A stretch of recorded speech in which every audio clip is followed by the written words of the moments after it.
Yaprak bir gül gördüm. Ovalı tüy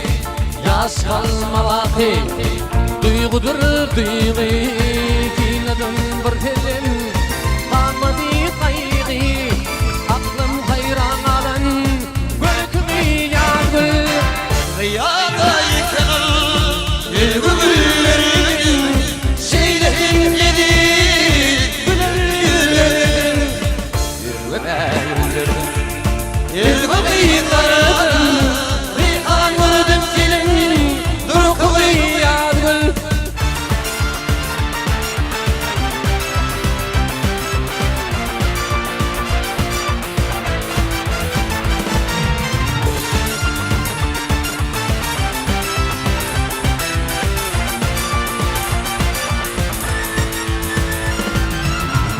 El ardun ede Tücüden tücü Lalet edemeni Ol duygu tücü Yürekte olmuştu Aygı tücü Al bulup nurana Yaptığına yargı Rüyadayken ol Duygu güllerin Şeyletin nedir Güler güllerden Dilbime güllerden Dilbu bıyıklarım Rihan vurdum dinim Ruhumu yargı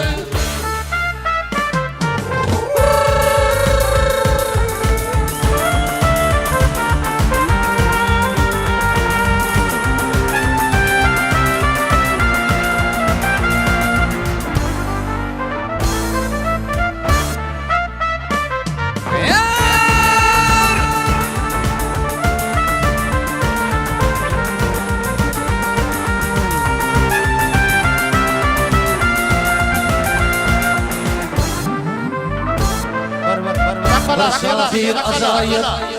Vakfını yaptı Acayip görgüme Bir hünür adi Görünüşeler yalir Yaşan dili Ayıl bulur tüydü Kalktını yağmur Rüyada yeken Dilbu güllerin Şeylerin yeni Güllerin Dilbime güllerden Yüz kapıylardan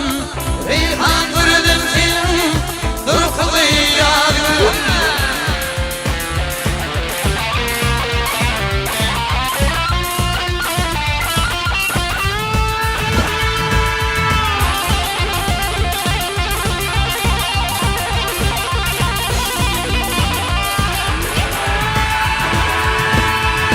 Rüyadayken ol Dilbu güllerin Şeyletin nedir Güler güllerden Dilbime güllerden Dilbu bıyıklar